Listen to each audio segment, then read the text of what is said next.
Welcome! My name is Kelly Anderson, and this is Fanimated, the animation fan podcast where we get a chance to geek out about our favorite animated media. Today, for our 50th episode, Emma Martin and I are going to absolutely rave about the Nickelodeon original series, Avatar: The Last Airbender.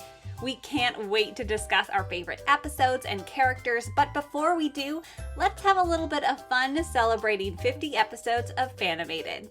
So let's get started, and for the 50th time, let's get animated.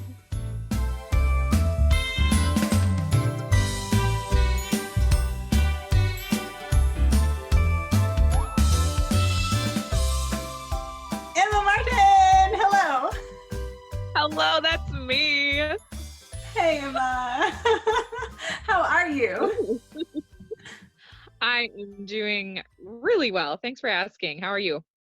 You know, I am here. I am ready to talk about some animation and geek out about Avatar: The Last Airbender. Woo! But first, I have a couple of things I wanted to mention before we get started. Number one, most important thing that I want everyone to remember is that Black Lives Matter. And there are lots of things you can do right now. You can educate yourself, educate your friends and family, listen to Black voices. Personally, I've been listening to Black and Animated, the podcast. It's so good. And they interviewed lots of Black people in the animation industry, and they're just super great and funny. So that's Black and Animated, highly recommend. You can support Black businesses in your area. You can call your representative, and you can participate in peaceful protests, donate to support causes. I just want everyone to know that there's lots of different things you can do. And I think everyone is being reminded of that. And I just want to continuously remind people, because there's a lot of different places where needs have to be met, and we're all suited to meet those needs in different ways. So wherever you're at in that list of things you can help with is really good. So there's my little caveat for that. And also, I would not at all be offended if you stopped listening to us right now to go listen and to some Black history and go educate yourself. Go do that. Personally, on the podcast, I'm trying to get some more POC interviews and doing some other fun things, because I'm going to be real honest, even Fanimated is very, very white. So I want to be aware of that and the voice that we have here. So the other thing that I have to mention is that this is our 50th episode. What? The anniversary. Or something like that. Something like that. My mind is blown that this is the 50th episode. I don't understand what's happening. It has been a journey, Kelly, and I'm really proud of you. I can think of all the ups and downs in the background of making this podcast that this podcast has gone through, and it's still standing and still going, and your passion will never cease. I'm very proud of you. Thank you so much, Emma. It's true. I will never stop loving animation and animated content. And I mean, yeah, it's been almost 2 years since starting this podcast. There have been times where I have been nope, this is it. Fanimated is done. And then there have been times, there have just been challenging times, and there have been we're still, I think, settling on, we're getting into a groove and all that. So I am just very, very blessed to have so many amazing, wonderful friends like you, Emma, who love animation and want to talk about it with me. So thank you. Of course. And thank you to everyone who listens, truly, deeply. It means so much to me. I would make this podcast even if it was just Emma listening, but the fact that we have so many listeners all around the world just makes me smile. And it's So good to be able to connect with people who also love animation, and I'm just flabbergasted. So thank you for your support and for listening. Thank you to our Patreon patrons, the Fanimated crew over there. You guys are seriously so fantastic. I could not make this show without you. Like, I don't think people realize that it actually costs money to upload podcast. You have to pay for however much content you upload. So that's another point in, like, if we want weekly episodes, you can support us on Patreon at patreon.com/Fanimated. And then you get to $1 a month and you get to vote for upcoming podcast topics. I mean, what's better than that? Agreed. And also, so I wanted to do a little thing, Emma. I wanted to ask you a few questions about Fanimated. And guys, we'll get to Avatar in a second, okay? But just because it's the 50th episode and I want to talk about it, I want to ask Emma some questions, and we'll see if she can get any of these little questions right. It's a pop quiz for you, Emma. Yeah. I just want to say I was not aware of this, so give me grace. It's all good. It's all good. Also, I should mention, Apple Podcasts says that this is going to be the 51st episode, but not according to my count, because there's one episode that I uploaded that's like an announcement, and it's 3 minutes long, and I need to find a way to delete it, but I don't know how. So anyway, this is the 50th real episode. Emma, are you ready for a pop quiz? I'm not, but I will do my best. Okay. All right. First question, Emma. What is our top most downloaded episode of Fanimated ever at this point in time? Most downloaded. Mm-hmm. I'm going to guess Tangled. That is a really good guess, because Tangled is up there. And you're really, really close. Like, I associate them together, at least. Do you want to do one more guess? Well, when you say associate, do you mean directly related or just kind of related? I mean, in my brain, they're connected because of a certain reason, but they're not connected in most, like, generic ways. Like, okay. They're like, I'll give you well, I don't know if you want. Well, my next guess then would be Frozen. No. And that's why maybe I shouldn't have said that. I was going for because when you said they were like related, I was going for like the Disney route. Yeah. No. I'll give you a hint as to why they're related if you wanted to guess. Yeah, please.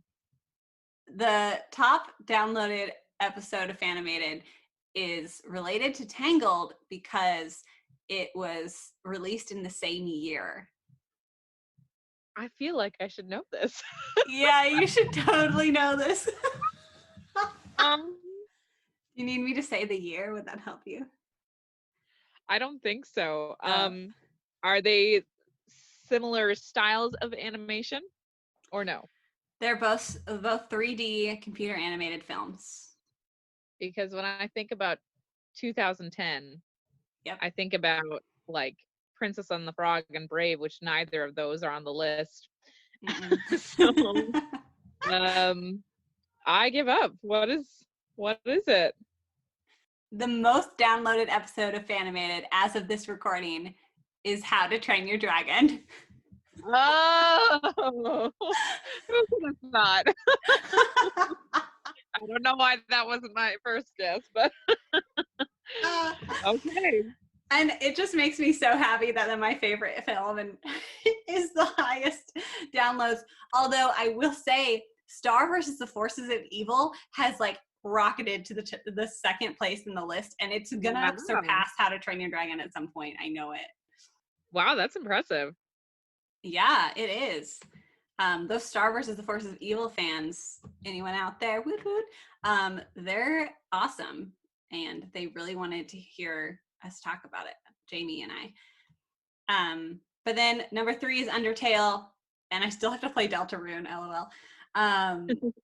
4, Troll Hunters, Tales of Arcadia, and then 5th is Steven Universe. Okay. So thanks for listening to those, and go listen to them again. I don't know, maybe go listen to the How to Train Your Dragon one again so it can stay at the top. I don't know.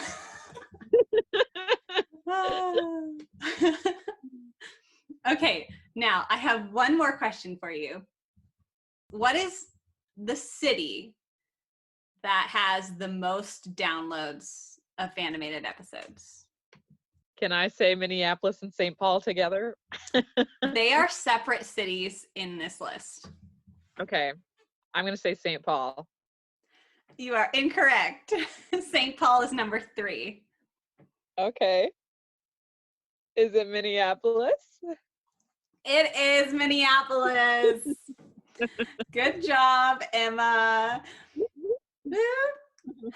If Minneapolis is number 1 and St. Paul is number 3, can you guess what's number 2?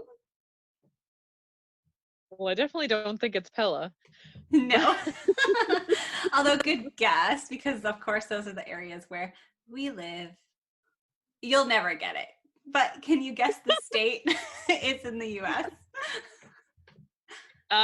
Is it somewhere on the East Coast? Other coast. West Coast. Interesting. Washington State. It is in Washington State. Our number 2 most downloaded city is Bremerton, Washington. So kind of super random, but thank you all of my listeners in Bremerton, if I'm pronouncing that right. Yes. What do you think about our Minnesotan accents? Oh, sure, you betcha. Oh, for sure. Oh, for cute. We'll just talk like this all the time, don't you know? Oh, sure. But truly, thank you, everyone who listens all over the world. Canada, Australia are up there, which, you know, makes sense, I think, in the UK, because English-speaking prominent languages, I feel like, would be at the top.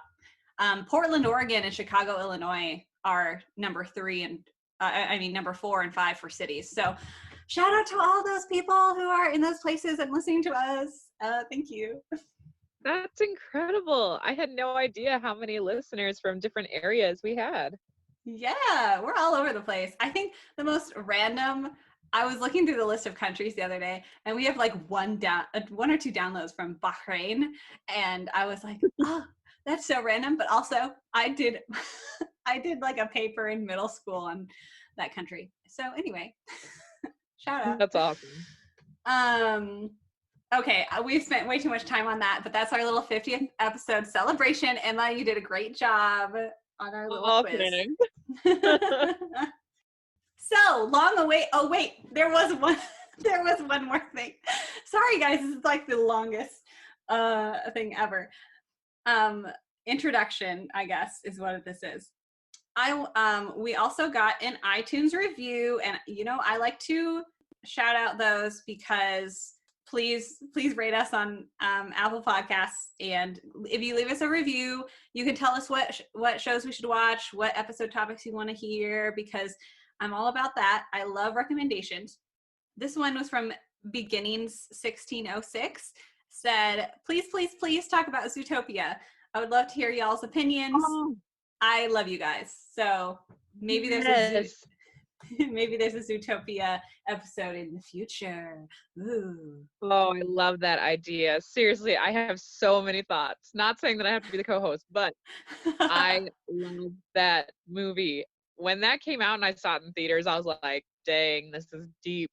So I love that. Thank you for sharing that. Yes, of course. Yes, thank you for the review. You guys are awesome. Okay, without further ado, Emma, I think it is finally time.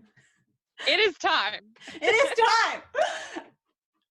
Guys, Avatar: The Last Airbender has been at the top of my master list for this podcast since the beginning. Since I first opened up that Word document and was like, what shows do I want to talk about on the podcast? I know, Avatar: The Last Airbender.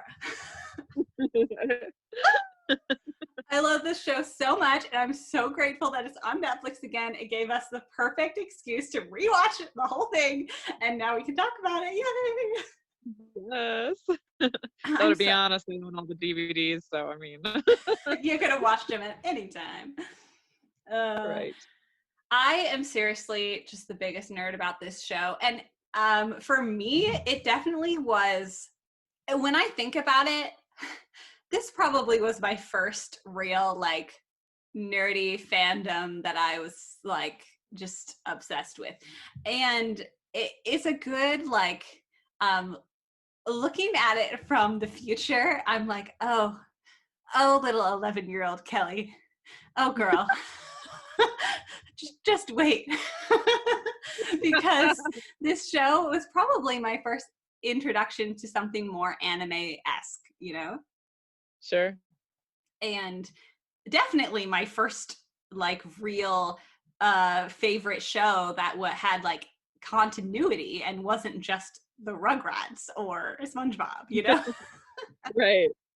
And of course, I talked about this in the Danny Phantom episode, but I was definitely a Nickelodeon girl. Like we didn't have cable most of my like childhood, but around like when I was 10 or so, we got cable, and I was like Nickelodeon through and through. And it was like the perfect time because then this show came out, and I watched every single episode when it came out.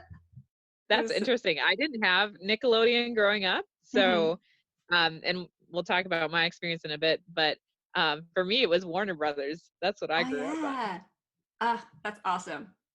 And it's interesting watching things as an adult that you watched a lot when you were a kid, because you have such a different experience, you know? Totally.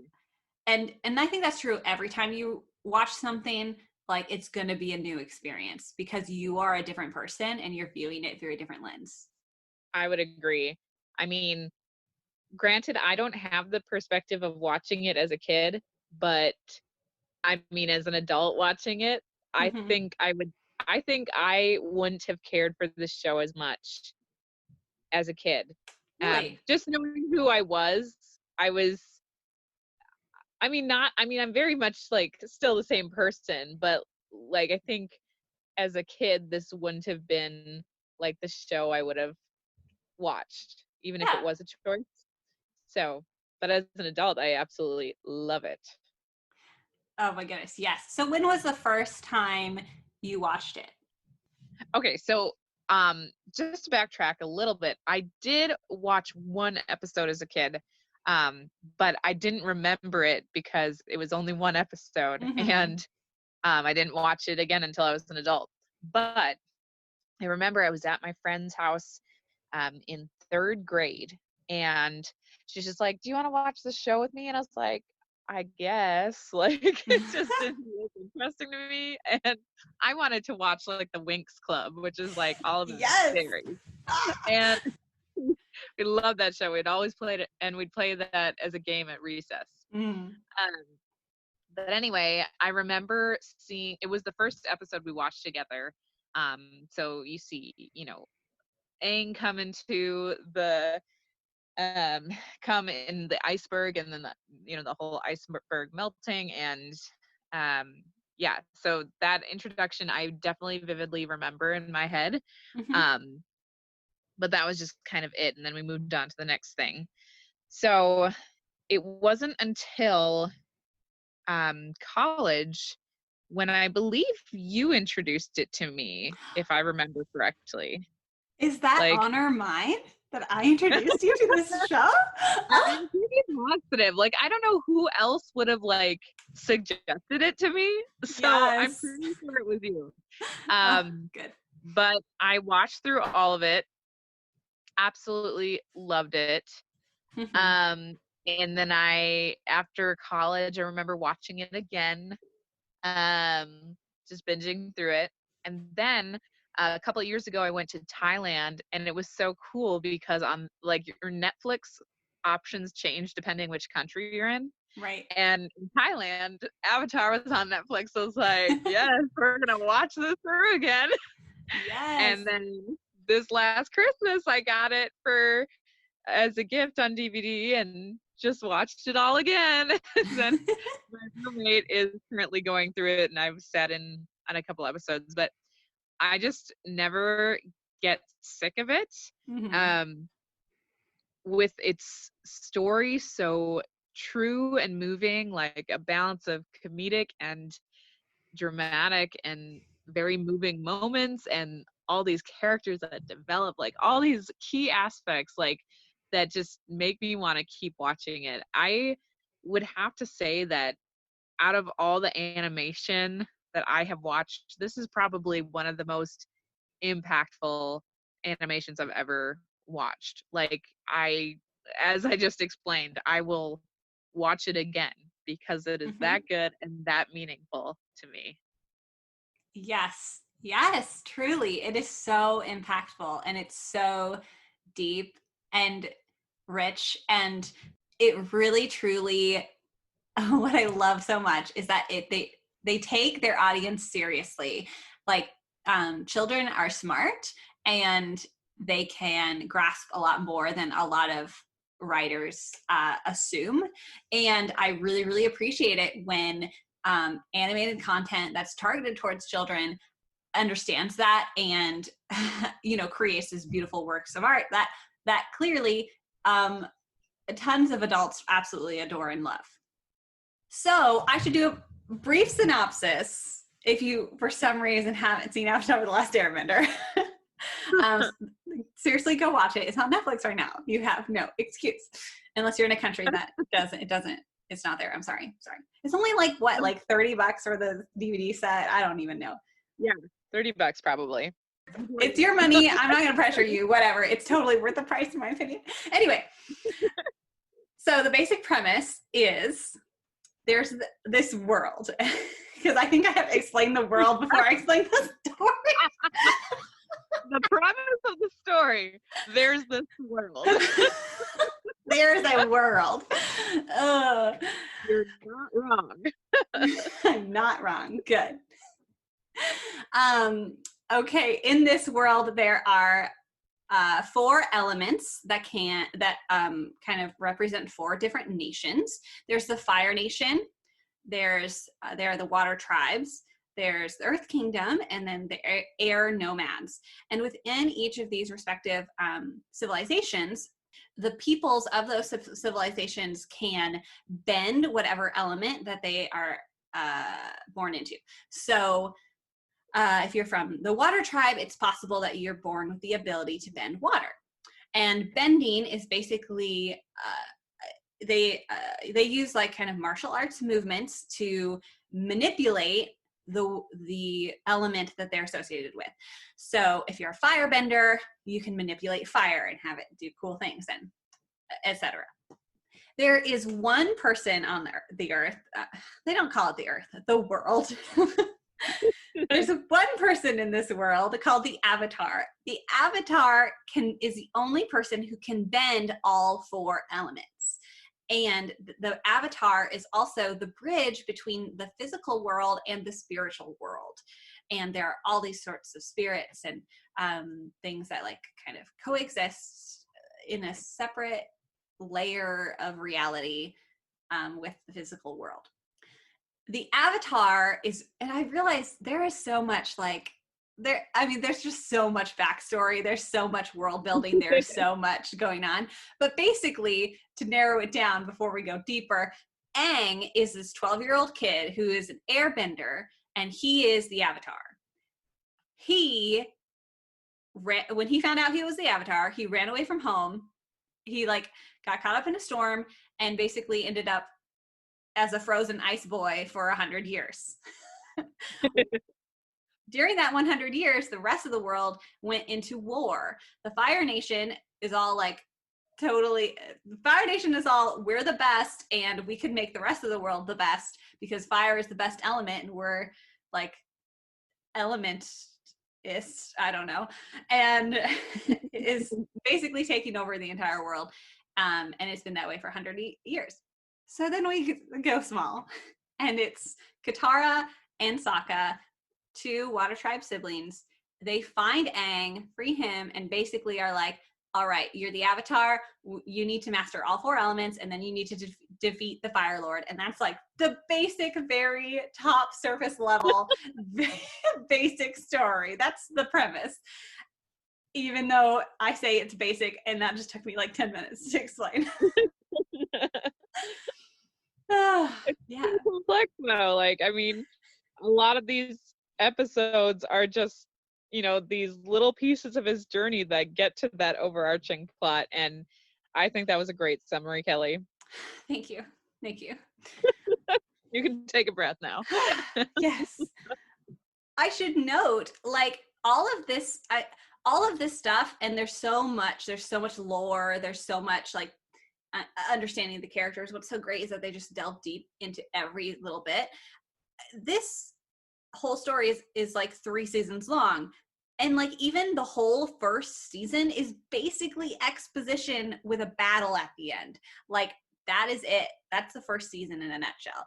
And they don't really start breaking tropes until the 2nd season. So again, there's just a lot of stuff to delve into. So that's just an example of, yeah, this show is crazy because they spend a whole season like world building, and it's so well done because I truly think the first season is very different than the others in that way of like you understand the basic characters that they are, and the story is very episodic. It's much more episodic than the later seasons, and it's basically they go to a different village each episode and interact with people there and give us as an audience a chance to understand the world more, which they do throughout all of them. But that's just kind of my take, at least on the first season. Yeah, and I think that's essential too. Like, we need to understand the world that they live in order to like appreciate where they're coming from and how they're experiencing life. So yeah, the first season is definitely different, but in a good way. Yes, yeah, absolutely. And it gives us a chance to understand the basics of who these characters are, so that the major character developments can happen. And it's phenomenal. So, Emma, to get us started on this crazy big story that we obviously can't like explain everything, because that would be 3 hours of me just talking about what happens. So why don't we do this? Let's go through every season, like your favorite episode from every season. Oh, do you want to do that? I think we can think. And this is another great thing. Each season is called a book, and then each episode is called a chapter. And so season 1, book 1 is water, book 2 is earth, and book 3 is fire, which are the 3 elements that Aang has to learn because he's already a master of air. And so each book focuses on one of those elements. So, Emma, in book 1, water, which one is your favorite episode? Okay, this is a really hard decision because there's so many gems. Yeah.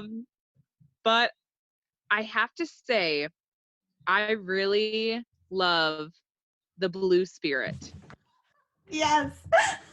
Okay, tell us why. The Blue Spirit is about one of the greatest characters, Zuko. I love him. Anyway. I love him. So, Zuko is the prince of the Fire Nation. Yes. And he has been banished because he went against his father, stood up against him, and that was considered disrespectful. So as a result, he's been on this journey to hunt down the Avatar and regain his honor. In the meantime, he has like this alter ego. And maybe that's a strong word for it, but basically he wears this blue demonesque mask and becomes like this sword fighting ninja warrior. So he doesn't use his bending as the Blue Spirit. And what I love about this episode is just how how I love seeing how gifted he is, because like, you know, for so long he was just put down because his fire bending was not as good as his sister's, and he always felt like he was disappointing people. But he has mad sword fighting skills. He is legit. So it's just like Yes. really fun visually to see, because he does so many different sword fighting things and tricks, and that I really enjoy. But also I love the idea of him. Um, so in the premise of the story, Aang has been captured. And in order for Zuko to regain his honor, he needs to be the one who captures Aang. So he dresses up as the Blue Spirit to free Aang in order so that General Zhao doesn't get the credit. And Mm-hmm. it's so fun to watch. Like like maybe his Zuko's intentions in that moment aren't the best, because either way he's planning on getting Aang, but just his how he goes about the situation, he's a very smart thinker, and he doesn't get credit for it. Yeah. Oh my goodness. I absolutely love this episode too. And this was also going to be my answer. Because it is the first time we really get to see Zuko doing something good, even though he kind of is like has his own selfish reasons for it, for saving Aang. And we get to see the struggle in Aang, because when Aang finds out it's Zuko, he wants to leave Zuko there. He wants to leave him there, but he's like, no, I can't, because, you know, Zuko's been hunting them down and chasing them, and, you know, is an enemy to Aang. But Aang is just like the sweetest, most kind-hearted boy, and he's like, no, I'm gonna, you know, in return save Zuko. And at the very end of the episode, it's one of the most Oh, beautiful scenes. Zuko I wakes up. I'm crying. Yeah, Zuko wakes up and Aang is there, and he tells Zuko like, 100 years ago, one of my best friends was a kid from the Fire Nation, you know, and do you think if the things were different, we could have been we could be friends too? And Zuko then blasts him with some fire, and Aang goes away. But like, it's the first moment we have of that implication being dropped, like that seed being planted of, could they be friends? Like, is it possible? Like, and you can tell, like, I mean, both of them are just like kids who are hurting, and they're like struggling to find their identity and their place. And this just leads me into like mentioning the whole story. Like, yes, Aang is the hero, but this story is equally about Zuko. totally. It's about Zuko's redemption and Aang's victory. Like Mm-hmm. both of the two story arcs, like It's overlap in about another. both of them finding their place, accepting who they are, accepting their responsibilities, and joining forces to create balance in the world. Okay, it's fine. It's fine. I'm fine. Yeah, no, I'm glad you mentioned the ending of this episode as well, because it is so beautiful. Like, I just watched this one with my roommate actually a couple weeks ago, and she was just like, "Can we just like replay that scene again?" Aww. And which I was totally for, because yes, when Zuko gets knocked out after they've escaped the prison, um, Aang takes off his masks and realizes it's him, and then but he still decides to like save him. Thank you for being Yes. honorable, Aang. But then when you have that moment where Zuko blasts at Aang with his fire bending, Mm-hmm. there's a cool slow motion moment. But then when Aang is away, Zuko has a moment where like his expression changes, and he's like, maybe, like, Yeah. we could have been friends. And so it hits him, and he realizes that there's more to this life than good versus evil. Yes. Yes. Yes. Yes. And yes. Zuko's journey is it's small steps towards this greater redemption, and that truly is one of the first steps of like of noticing, of thinking like, oh, maybe the world doesn't have to be the way it is. Like maybe it can change. Maybe Aang and I could be friends. Like, you know, that it's just so good. This show, man, this show.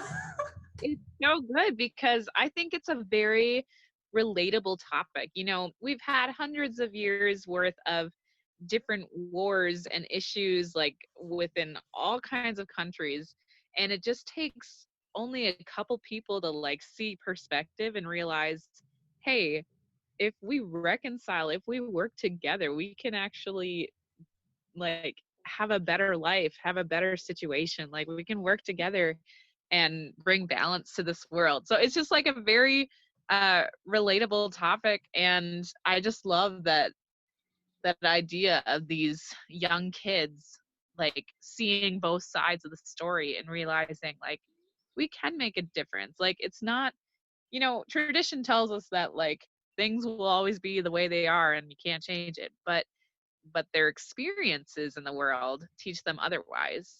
Mic drop. Woo! Oh, so good, so good. Well, if you picked the Blue Spirit, which I was also going to pick, I'm just also going to shout out. I mean, I could list every single episode in this season, but also book one, The Storm, which is actually the episode that is right before the Blue Spirit. One of my favorites because it explains and it goes more in depth into Aang's backstory and where he's coming from, like what his mindset is about being the Avatar, and how it basically gives more of a precursor to why did he run away in the first place. And it's just that, again, he's running from his responsibility. He's running because he's being treated differently all of a sudden. Like the kids at the, you know, temple don't want to play with him anymore because it's like it's unfair if you're the Avatar, you know. It's like he is suddenly treated so differently, and then the other monks are like, oh, we're going to take you away from your caretaker. And he was like, no. So he ran away. And it's just that episode is just shows what Aang has to overcome, and he does overcome it. But this show does a really good job throughout the series. There are some other episodes even later in other seasons where he's still struggling with that same thing. Like his entire peoples were wiped out. He's living 100 years in the future. Most of his friends are dead, and he, like, this show does not walk away from grief. Like they let their characters grieve properly and throughout, like over time, and it's really beautiful. So wanted to point that out.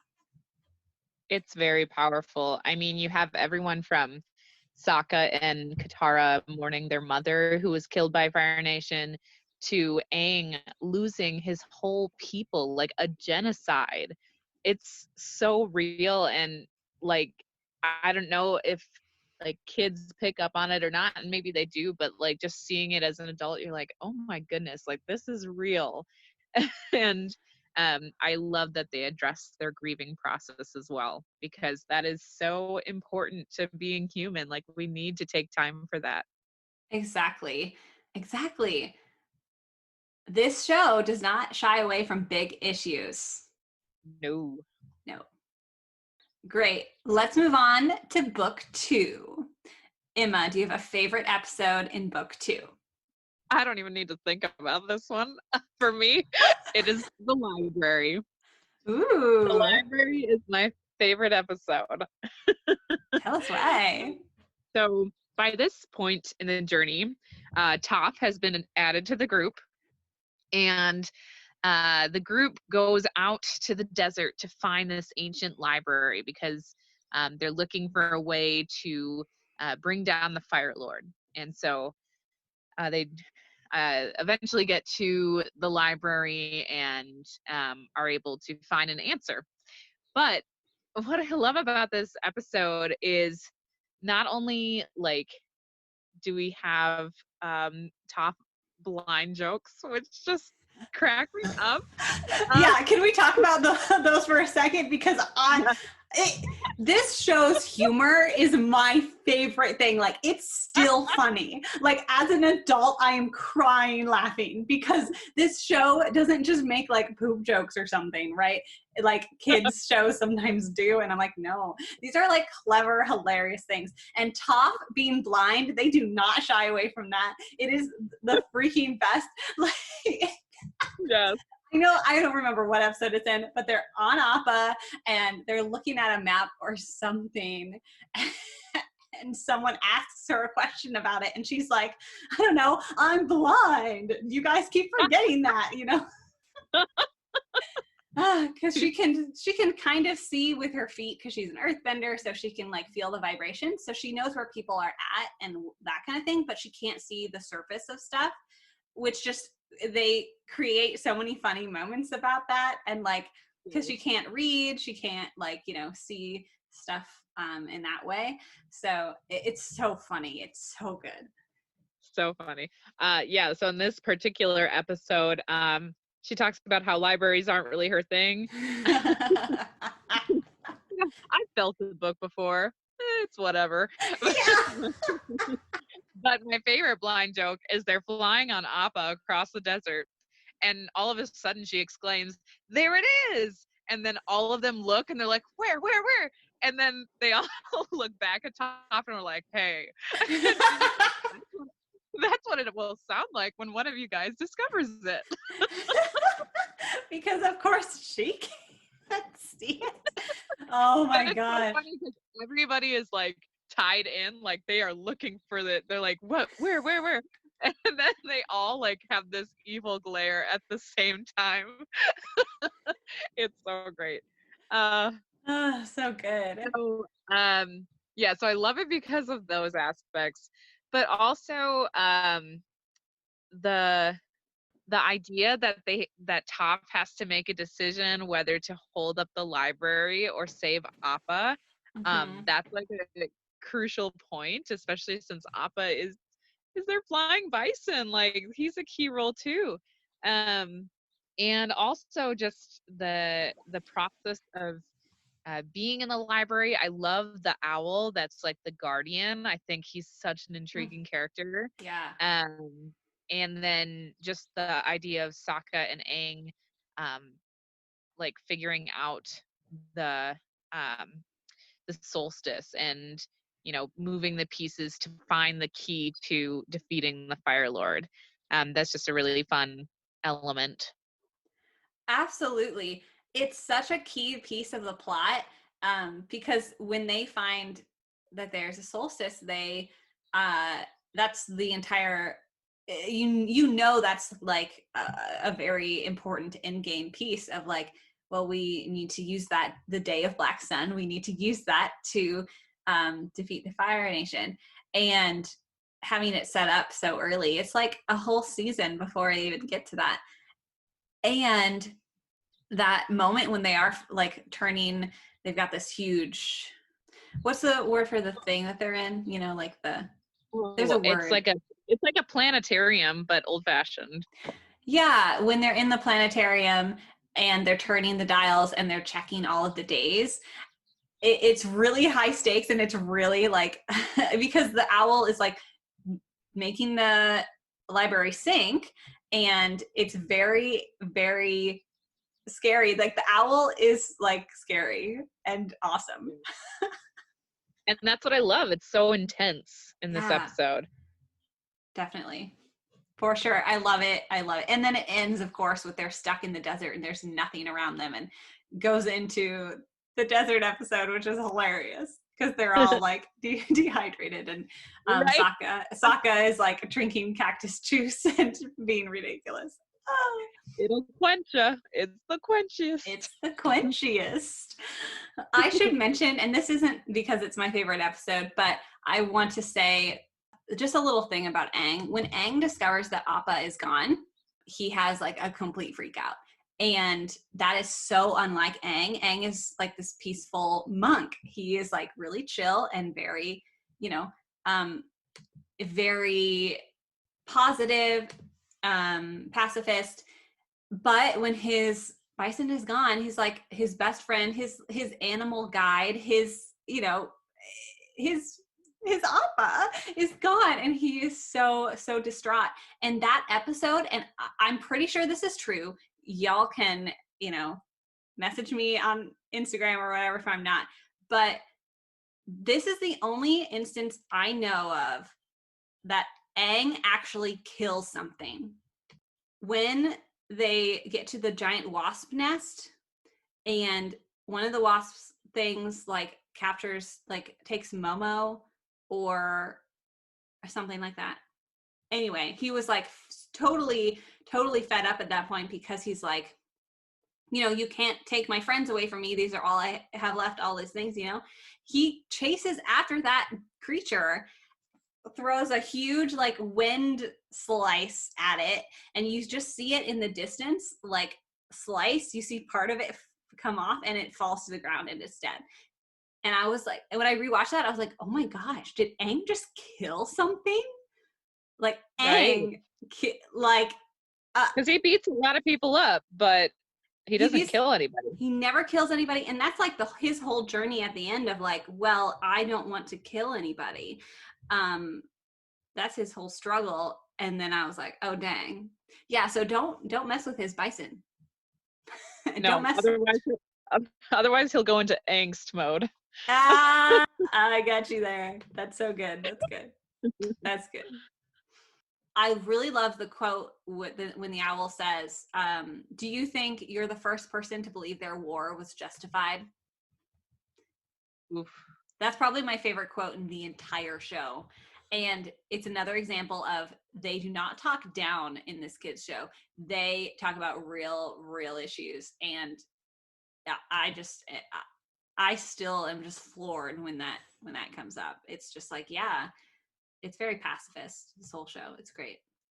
And I think that's why it's the most impactful animation in a lot of people's lives, including my own, is because not only is it fun and nostalgic, but it's deep, it's real. Like, they talk about issues in your face and through the eyes of like this other world, of course, but like they're these identity issues that these kids like experience, and learning about who they are is something that we can all like, you know, grasp. And the issues in their world are something we can all just, you know, mirror into our own. And it's, like I said, it's just a very powerful show, and I think that's why it impacts a lot of people. What about you for book 2? This is so hard. I love book 2. Like, I'm gonna be real, it's my favorite season. Yeah, I would agree. It's so fun. This is where Zuko takes so many strides, and I love Zuko and Iroh so much. And Iroh has his tea shop, and it brings me joy. The Tales of Ba Sing Se is one of my favorite episodes, even though that's not going to be my top choice for the season. But it's just like, you get so many ways of like, and plus you get Toph in this season, and Toph is seriously one of the best characters, and we'll talk more about her later, but like, this season is amazing. I love the Tales of Ba Sing Se. That is such a fun one. So good. Also, I just have to say an honorable mention for the Cave of Two Lovers, just because that episode is so hilarious. Guys, if you listen closely, anytime there's like an awkward moment where like Sokka will try and be witty but really fails at it, just wait for the silence. There is someone in the background who will just go, that's it. It's so great. It's so good. Yes. Oh, this humor. I'm just, it's so good. Humor's great. It's so good. So good. So good. Anyway, sorry. What is your favorite episode? I keep stalling because I can't decide, but I think I've decided. Okay. My favorite episode of season 2 is Zuko Alone. Oh, girl, that one is so good. So sad, but so good. So sad, but so good. At this point, Zuko has separated from Iroh because he needs to like be off on his own and be angsty or whatever, right? I gotta find my own way. uh, and he gets to a village, and this nice little family takes him in for a little bit, and he helps them. And then there are these, and what this show does a really good job of is they show the disparities even within certain nations. Like, yes, it's nation against nation, but it's still like the poor against the rich and the powerful against the weak, like regardless of where the team is. So in this village, like it should be that they're all working together, but there's actually these soldiers that are Earth Kingdom soldiers that are in this Earth Kingdom village, and they are oppressing people and bullying them and taking from them and totally abusing their power.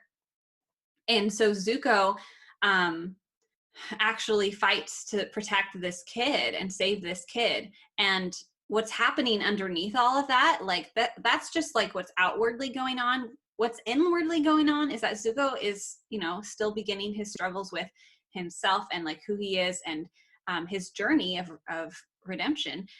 And we are seeing in his mind more of his backstory.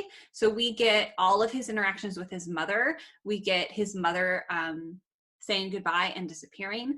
We get a ton of content about Azula and how she was as a child and how their relationship was. And basically at the end, what Zuko is starting to realize is, you know, I'm going to be who I am. Like I can't step away from my identity. And so instead of, you know, because he's undercover because he doesn't want to shout to the world that he is Fire Nation, because then everyone would be after him. And so he's like, I am, you know, Prince Zuko, and he uses his fire and all of that. And even though that makes the whole village turn against him, it makes this kid turn against him, even though he was there to help them. And it's just such a powerful and well-written episode. And this is one of the few I definitely remember when I saw it first, and I was like, oh my gosh, all this stuff about Zuko. And you know me, I like child parent relationships, and Zuko and his mom are so adorable. Yeah, so precious. So good. Plus, this episode also gives me an opportunity to talk about like the style of this show is very like Wild West, but with like, obviously it's heavily Asian influenced, but the style of direction is very Wild West. And so there's so many like Wild West showdowns and like stuff like that. And this show is this episode, Zuko alone has one of those Wild West showdowns. It just feels like they're cowboys and they're except they're doing, you know, martial arts, and Except for way cooler. way cooler. So that's my choice for book 2. Nice. Going on to the final season, what is your favorite episode of book 3, Emma? I have 2 in my mind right now, and I'm really struggling. I think that one of them you might pick. So okay, I'm going to go with the headband. Oh, yes, good. Because it's so, first of all, it's hilarious. So Aang goes to school in the Fire Nation while everybody's hanging out, and he has to wear this headband because it covers his arrow. But he's just a silly student, and he gets in trouble, and Sokka and Katara have to dress up as his parents. It's really great. But what I love about this episode is he sees how like controlled the kids are of the Fire Nation, and how their style of teaching is very just strict and disciplined to the point of like no creativity. And that's why he is very like different in his classes. Like he'll like play an instrument way more loudly and crazily than anybody else Yeah. in band class or whatever. Um, he's very different because Aang is very free spirited. And eventually he convinces the kids to come to this cave for a dance. And it is so fun because the kids are shy at first. They're intimidated because this isn't what they're used to. And this isn't like something they're allowed to even do. So eventually they get out of their comfort zone and they put on this amazing dance. And these kids are just able to just be free and have fun and be creative and realize that there's so much more to life than just their strict upbringing that they've been given. So like giving them that perspective of like the other side of what isn't the Fire Nation style. And especially since these kids are going to be the next generation's leaders. So like Aang is like providing them that opportunity. I just love it so much. And then also Aang and Katara do this killer duet. Like they're doing so many backflips and whatnot. I'm like, how do you even move like that? But it is so precious. I absolutely love that episode. And that episode is basically the entire plot of Footloose. You're right. That's what I call it. It's the Footloose episode. Yeah. It's so good. And it's another example of, and this, this show, like I said, shows all different aspects of life within all of these different towns and all these different nations. And how, because every place they go is interacting with the war in a different way. And now season 3, they're in the Fire Nation and they can see what's happening. And you get a really good look in this episode on how the school system works and how it all works in the Fire Nation, how there's so much propaganda and there's so much false history being taught. And it's very clear that this is just, the whole system is messed up. And it's so incredible that they give us a glimpse into these like normal everyday Fire Nation lives. Like it's not just a nation of evil firebenders, it's a nation of people who have been taught something very specific. And it's very, very like World War II Germany feeling. Mm-hmm. Like they are taught a certain way and they just don't know any better. Like when it comes to certain morals or lessons learned or history, it's what they've been taught and that's what they know. But they're good people. They just, are taught differently. Which once again is super relatable to our own world. Like, exactly. That are messed up. Yes. And Aang even says like, this is the next generation. We need to like show them freedom, and I think that's another true thing. Like, you can change things starting with even, the children. Good choice, because that episode definitely stuck out to me too, and I'm glad you mentioned it. I'm interested to hear what yours is now and see if I guessed right. Okay. It's so hard though because I want to say so many. Oh, it's so hard, guys. I'm having a hard time. I'm having a real hard time because this season has so many good things happening. Right, and to the conclusion too. Like there's these epic battles happening at the same time too. So amazing. Oh my gosh. Can I tell you the 3 I'm struggling with? Because there's 3. Okay, go ahead. Sokka's master, the beach, and the puppet master. Oh, all 3 are good. The one that I thought was the firebending masters when Zuko and Aang do the dance. That was my other one. Yes. Oh. Was that the one you were thinking was the firebending masters? Yeah. Okay, let's just talk about it because I can't decide. So. Okay. But Sokka's master is so good. That was in my top 3. The firebending masters, and by this point, Zuko has realized his faults. And again, I cannot stress, I just want to mention like about Zuko's journey. He actually gets what he wants. I love that they do this. He actually gets brought back into the family. He gets his rightful place as the crown prince, and then he realizes he doesn't like it. He's like, this is not what I wanted. This is not what I expected. And then he like has his awakening or whatever.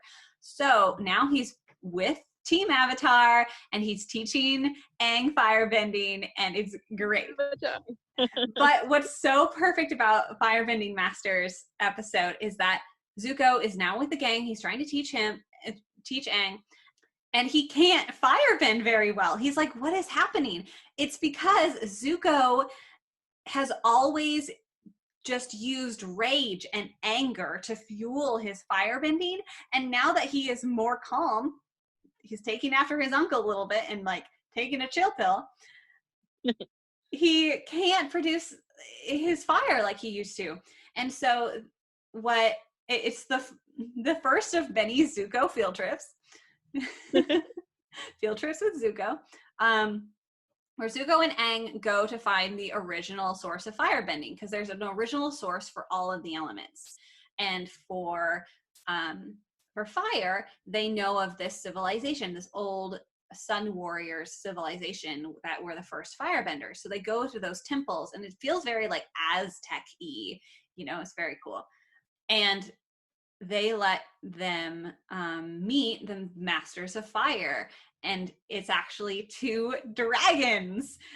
And it's another moment in Zuko and Aang's journey together where they like have to kind of discover this together, and they have to do this like the dancing dragon dance together and like appease the dragons. And there's the scene where they meet the dragons and they do this dance with them, and it's so beautiful and it's so well done, and it's such a good episode.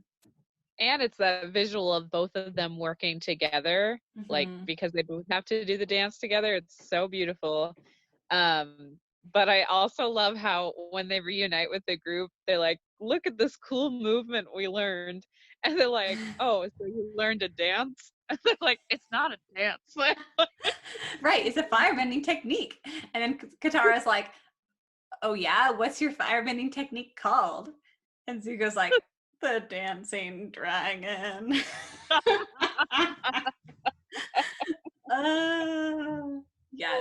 Yes. So there you have it. A whole bunch of, those are some of our favorite episodes. And so now you know a little bit more about what's going on and all of that. Okay, we've mentioned a lot of awesome characters. Let's just delve into it, because there are a ton of them, and we won't be able to talk about all of them, or this episode is going to be 4 hours long. But Emma, I think I already know the answer to this, but I'm going to ask you, who is your favorite character from Avatar: The Last Airbender? Zuko. And why? Well, first of all, I love a good redemption arc. Like, from a lot of my friends, they would describe it as Emma likes the bad boys, but I'd like to be clear on something. You do though, Emma. I'm sorry, like Kyo, bad boy. Zuko, bad boy. Everyone's Eugene Fitzherbert, bad boy. Sorry, Emma, I'm pegging you in a hole. Like can't help it. Basically, so I don't know. I guess it's my type, but it's like I think it's so hilarious when a character, especially in animation, is so serious that they come across as really angsty.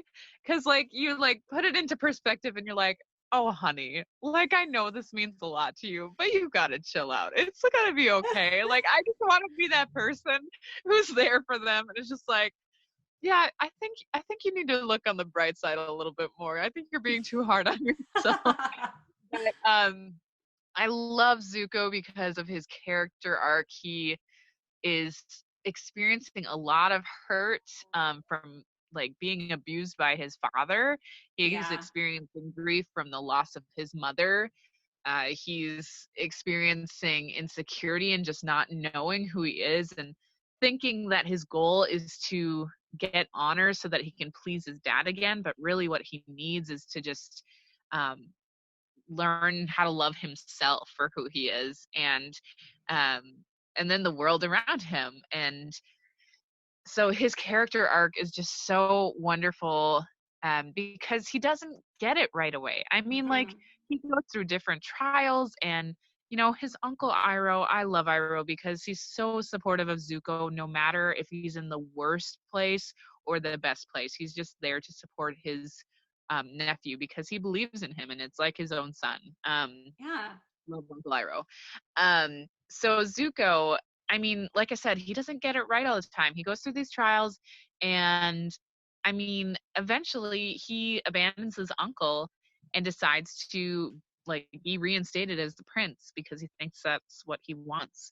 But even after getting what he thinks he wants, he realizes it's not enough. It's not what he wanted, and then that's where the turning point comes of um, him realizing that he has a different dream, if you will, in mind, a different goal. Like he has a different purpose.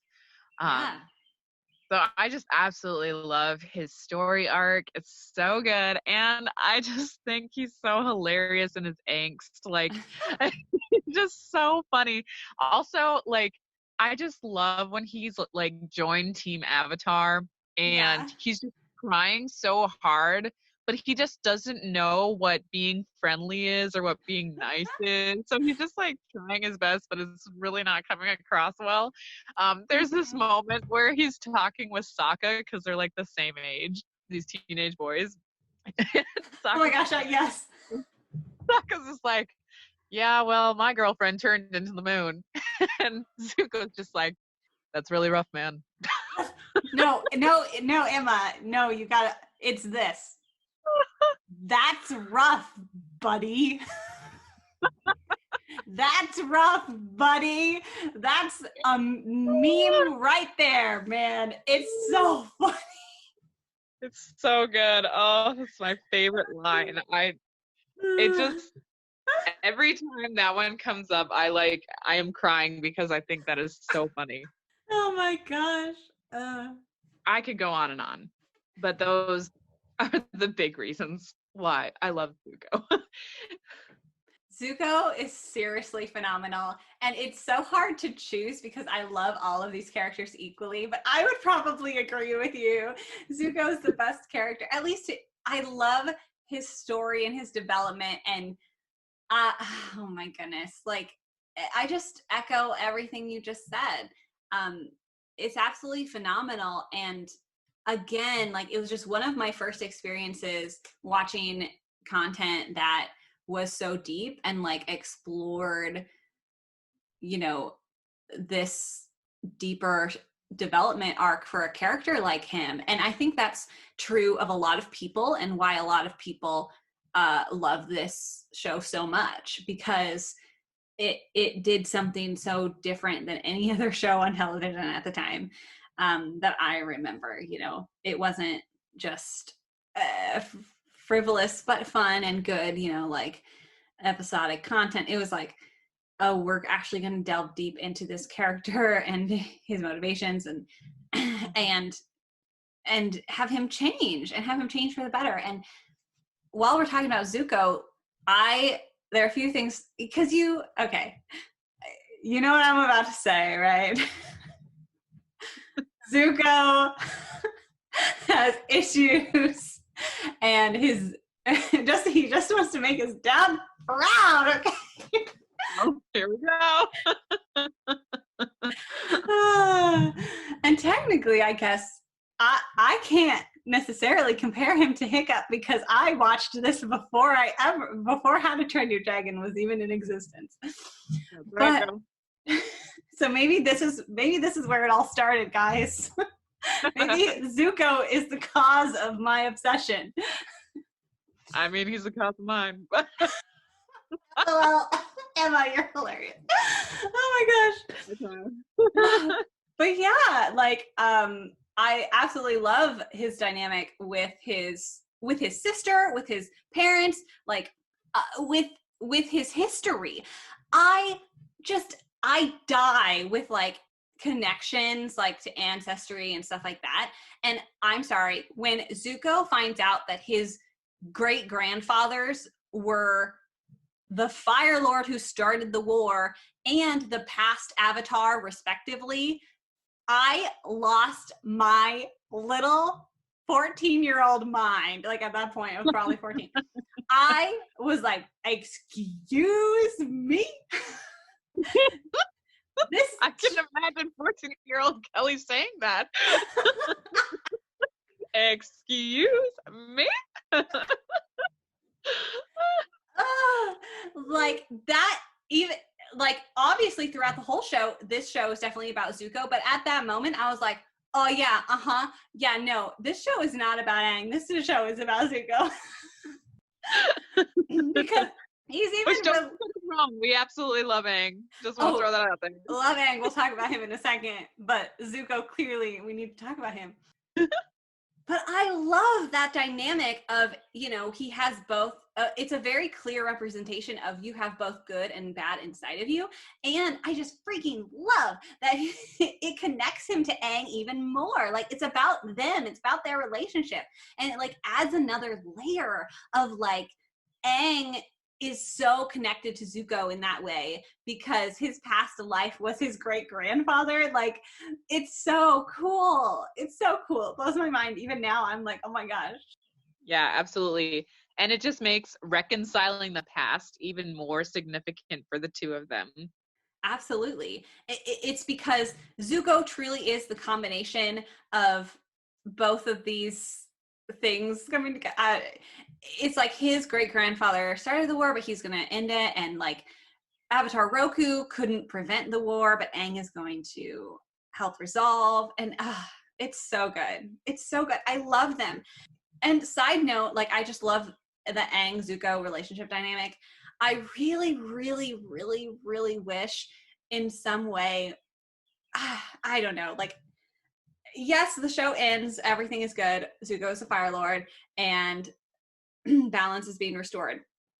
But like we even got to see how complex and dynamic the world is. Like I would have loved to hear even more about Zuko and Aang working together to rebuild society and to reconcile the peoples of the world, because how phenomenal would it be to have a show like that, you know?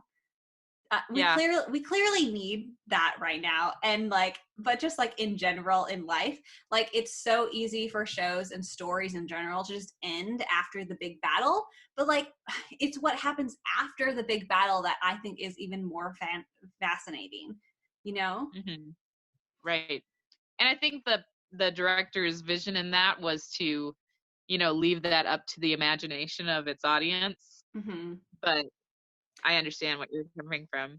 Yeah, I think it's still like the show itself still it wraps up really nicely and does a really good job of like really ending the series. And it had for you know a forward more momentum that it got to that climax. It got to the point. I'm definitely satisfied with it. But you know, it's just like you get to Legend of Korra and they just kind of skim over all of that history, and you're like, oh, it's just like what would it have been like? Like there had to have been a lot of prejudices that even in Korra's time would still be evident. But we'll talk about Korra another time. That's Zuko for you. Hello, Zuko here. I can talk about him for hours. Okay, since we're talking about Zuko, let's jump to Uncle Iroh for a second, shall we? Yes. When I was rewatching the show and writing notes on it, literally half my notes are just Uncle Iroh quotes. Yes. So good. Here are some examples. When they're in Ba Sing Se, Iroh is telling Zuko, life happens wherever you are, whether you make it or not. Mm-hmm. And he also says, there is nothing wrong with a life of peace and prosperity. And I use that one a lot. I use that quote a lot. I'm like, it's okay. You know, I don't know. I think that's a good outlook on life. Like you don't have to achieve all these crazy things. You can also just like, you know, enjoy life and find peace in everything. Mm-hmm. I mainly really love Uncle Iroh's song that he sings Oh, for his son, yes. because it shows you a glimpse into, like, a lot of the times we see Uncle Iroh as the mentor, like he's taking care of Zuko and checking in with him and guiding him along, even when Zuko, as an angsty teenager, doesn't want to listen. He's still Hmm. gonna be there to support. But like when Uncle Iroh sings his song for um, for his son, like that moment gives you a glimpse into the hurt he feels as an adult, or that he's experienced with the loss of his son, and where he's coming from in all this. Because even though he is a general of the Fire Lord, we eventually realize that there's way more underneath the skin. Yeah, I love Iroh because he starts out and you're just like, he's this funny, crazy uncle, and then you realize he's the most competent character in the whole series, and he is actually like a secret White Lotus member, and like has done all these, he's like, done all these crazy things, and has really found the way of this. He understands the way of the spirits and the way of the world, and he understands balance. And he is tasked with like trying to, his nephew has completely, it just has a completely imbalanced life, and he's trying to help him reconcile all of it. And it's such a beautiful relationship between them two. And again, that's another like, father son dynamic that is like really good and healthy and beautiful, and that is just so sweet and so phenomenal. It's so encouraging when Iroh sees so much in Zuko, even if he doesn't see it in himself. Yes, I love that. And I would say that out of all the relationships in this series, Uncle Iroh and Zuko's is definitely my favorite. Yes. Okay, let's talk about the main character. Well, the second main character, our little kid Aang. Yes. Aang is so precious. He's just so optimistic and just loves life. And it's really just every time I like see him, he just is all that is pure and wholesome, and you just want to Mm-hmm. give him a hug. Because and he's not like, I mean, yeah, like there are definitely moments where he's naive because he is a kid, but Mm-hmm. like at the end of the day, he has like true, genuine like hope and optimism about what people can accomplish. Yeah. And that's really powerful, like to be able to see the potentials in others and help them meet that goal because he believes in them. Right. And I mean, like that's a big part of what being a teacher is. If you don't believe in your students, like how do you expect them to grow and want to strive for something? So Aang is so powerful because he believes in the goodness of all people and all things, um, even though they disappoint him sometimes. So, but then at the end of the day, he's also a quirky, funny kid. Like I Yes. love it. They he is he's such a precious, pure cinnamon roll, and I love him. And they do a really good job of being like, yeah, he's still a kid. Like he's facing these enormous troubles, but he's a kid, and he's just, going off and penguin surfing. Like nobody, he just gets excited about everything. He's very curious, and he's very friendly, and he just, he wants to see everything, and do everything. And that's really, I appreciate that so much. I love that, he is all of those things, and yet he still like, has to. He's still the most powerful person in the world. Exactly, that's what I'm looking for. Exactly, he's like the sweetest little kid and the most powerful human in the world. It's crazy. Yeah, and I just love that he is so humble about his giftings and his position. Like he's not cocky about the fact that he's the avatar. It's just what he is. It is his identity. And I mean, granted, he's trying to find that identity because he doesn't totally know what it means to be the avatar right away. But I just love how humble he is. And also that the storyline gives us glimpses into his internal battles that he is facing, like with the storm episode that you mentioned, and just how it's a lot of pressure for a 12-year-old kid, like all these expectations that are thrown on him, and he just wants to make the world a better place. But humans are messed up, and they're going to want power, and they're going to want to be greedy, and he has to be the one to balance that all out, and it's not an easy task by any means. Mm-hmm. But thankfully he has the great support group along the way. Oh yeah, the greatest. And Aang's overall, arc is like I said, accepting his responsibility and his role as the Avatar. And I really do love his ending arc of not wanting. Everyone is telling him, even the past avatars are telling him he needs to kill Fire Lord Ozai, and he, like, that is just not who he is, and he can't do that. He is really struggling with that, and so eventually, instead, the turtle lion gives him the ability, the insight into being able to take Fire Lord Ozai's bending away, and so that's kind of how the final battle plays out. And it's just such a, I mean, also probably because they couldn't like kill someone in a kids show. Although, there are some questionable moments in this show anyway. But still, it's just like, it's very Aang. And what's interesting too is I don't remember which, interview I read or which thing I listened to or whatever. But at one point, I think it's near the end, or it was in Sokka's Master. They're in this weapon shop, and I think maybe that's it, or maybe it was another one. I don't know. But they have Aang like try on all. He like tries on some big armor or something because because Nickelodeon asked the creators, like, we want to sell an Aang toy, and he's like in some crazy armor or something. And that's like not Aang at all, right? So they wrote in this bit, and I can't remember what episode it's in, where Aang has like this crazy enormous battle suit, and then immediately is like, nope. And there's like this heavy metal music playing in the background, and Katara is just like, whoa, maybe not.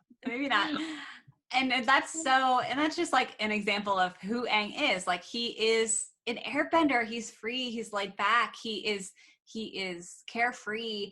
Have I used enough adjectives? Do you get it yet? Or Oh, I get it. Yes, and he's phenomenal. So I would trust no one else with saving the world. Absolutely.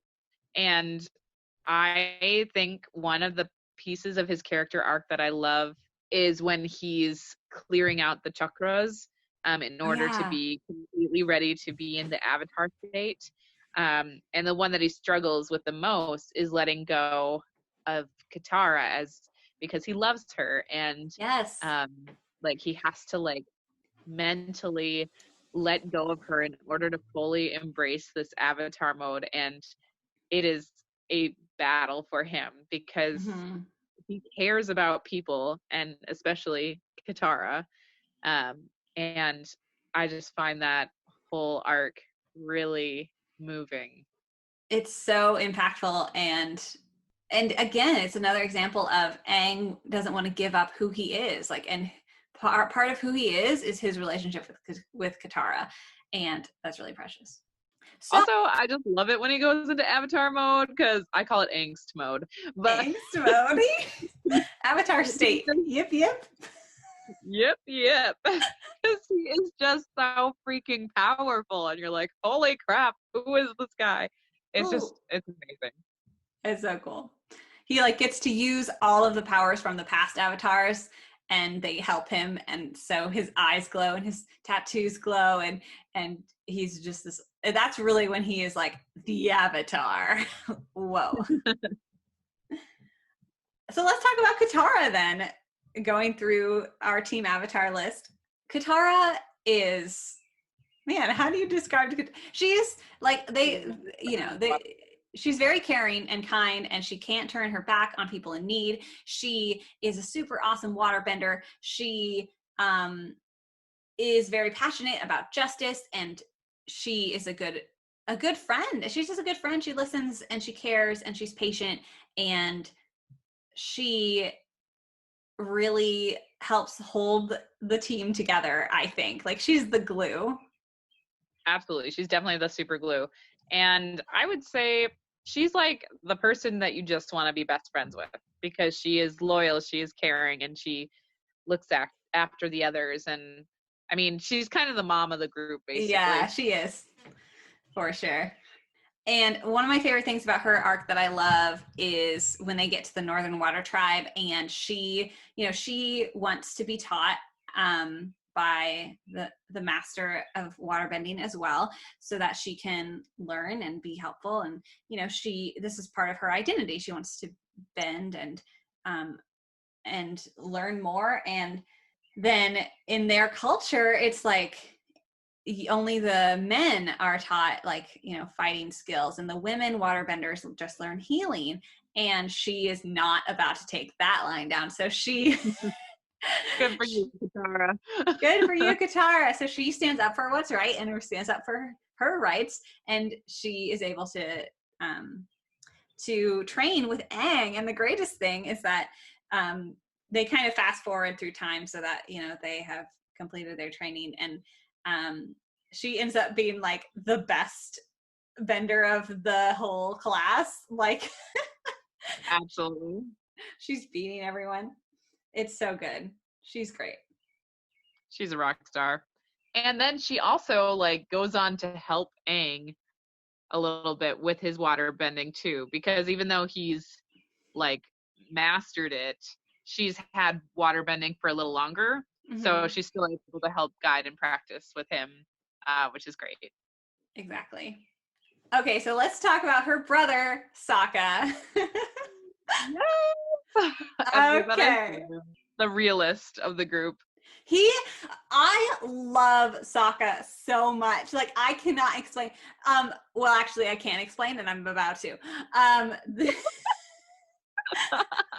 I love that Sokka is such a different type of character than you'd expect. Like, you could pigeonhole him into, he's the comedic relief, which he is, except for he's not your typical comedic relief. Like, he is intelligent, he is smart, he is inventive, and he's sarcastic, and he's like, he's more pessimistic and serious, but it's like he doesn't just fit one mold. He is his own character. He is Sokka. Like, there are no other characters that are Sokka, and it's him.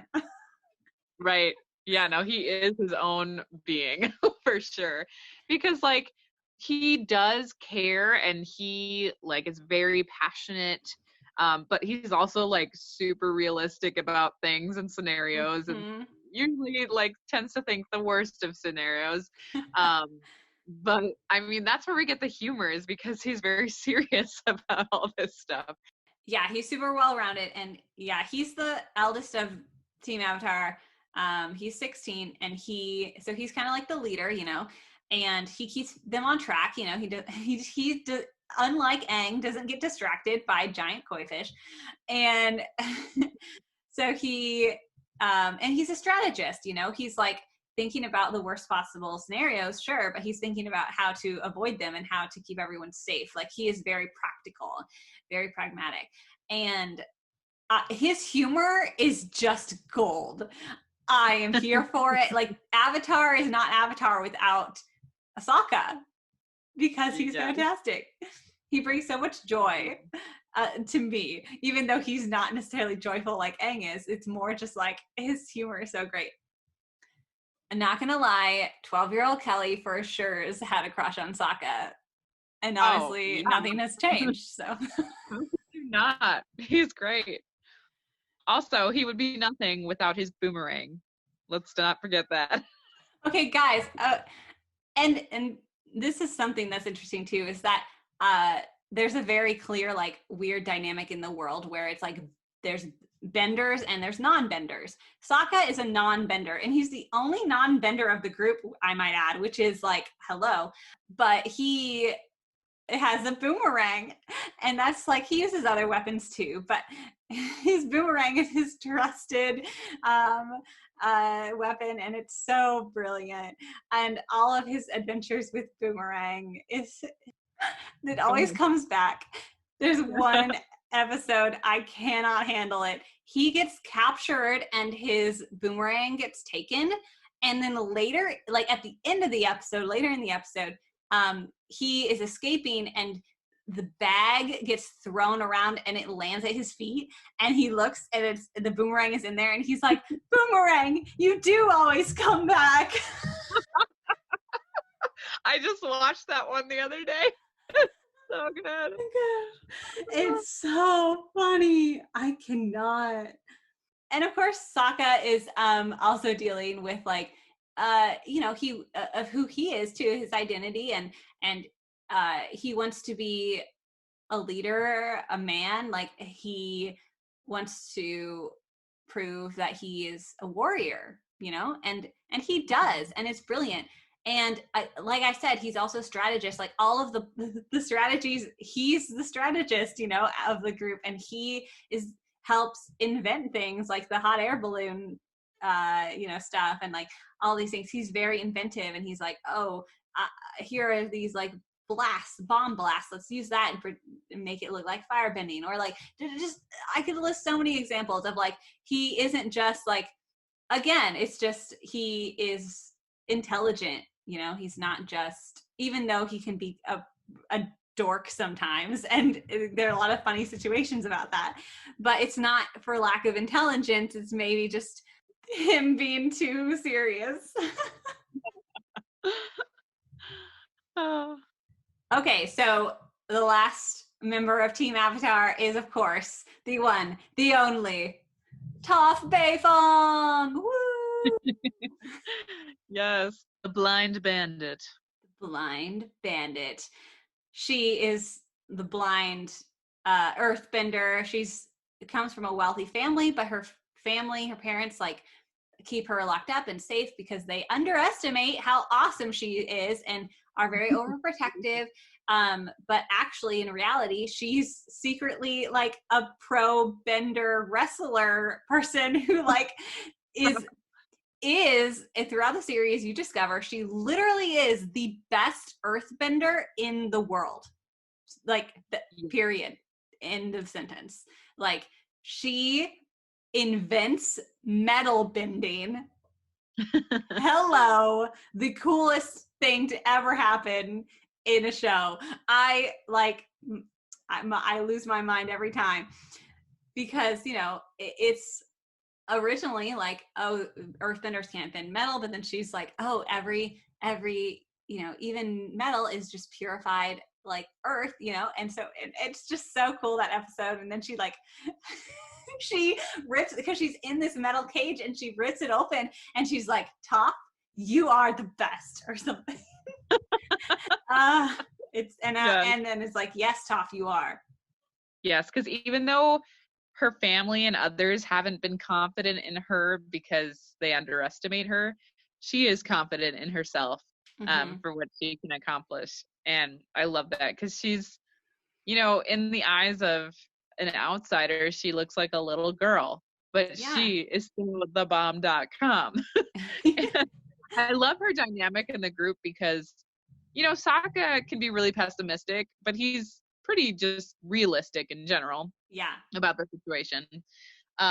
Whereas Toph is very much like bold, in your face, life sucks, but we're here anyway. Yes. Definitely. Like, she is very much, I guess I would call it pessimistic, but it's just a funny dynamic because Katara and Aang are super, looking at the positive side of life and just always looking for hope and encouragement. And then Sokka and Toph are just like, well, don't get your hopes up too high. Yeah. Toph is definitely a great foil to Katara. And their relationship dynamic, I think, is really beautiful and special because Toph feels like much more like one of the guys. You know, she's very tomboy-esque, and but she's very confident, you know, in who she is and in her abilities, and you know, she's just very strong in a lot of ways. She's very earthbender. She's very stubborn. She's very this is where I'm at and no one can move me. And Katara being, you know, much more fluid, waterbender, you know, the two of them, you know, have some struggles at the beginning and then ultimately end up, you know, being best friends. And it's super beautiful. And I absolutely love their dynamic. Oh, I was just going to say, yeah, I really love their dynamic as well. I mean, you know, when Toph first joins the group, she is a bit of a brat. But, you know, they really learned, like Katara and Toph learn from each other. And that's what makes them stronger in the end. Absolutely. I also really love Toph and Aang's dynamic. They are even more opposite of each other because earth and air, total opposites. But they're just so great. And Toph calls him Twinkle Toes, which is the cutest because he's so light on his feet, obviously, and can float around in the air that it, you know, is obviously a problem for her because she can't see him when he does that. Yeah, Toph is just such a strong character, man. I love her, and she's another one that's like, she is so different. Like, I feel like I see a lot of characters like Aang. I see a lot of characters like Katara, but I don't see a lot of characters like Toph. Or Sokka. Or Sokka. Like, I do think those two especially are just so different and very specific to themselves. Like, they are so well-rounded and they don't quite fit the mold of a lot of other character stereotypes. And that's Team Avatar, everybody. Woo! This is a whole world full of amazing characters, and there are just too many to name. I do want to mention, though, one more character. Real quick. The Cabbage Merchant is probably the best character in the whole show. I thought you were gonna like mention one of the villains, like Azula, but Cabbage Man's great too. I just wanted to say that every time the Cabbage Merchant comes on the screen, I lose it. I love it. His cabbages are always getting destroyed by the Team Avatar. Like, he's in every place they go, and then my cabbages. It's brilliant. I love it. But yeah, let's talk about Azula for a hot second. Oh, I see what you did there. Oh, snap. First of all, I just want to say that she is really cool in that she can lightning bend. That's just pretty awesome. Yeah. But I would have to say she is like, as far as my list of villains go, she's up there with like Umbridge from Harry Potter, where sure. she is just pure evil. Like, I mean, yes, the Fire Lord is evil, but like, you can see where his greed is tied in, where his power struggle is tied in. But Azula, she is just another level. She's almost like insane. In fact, she is insane.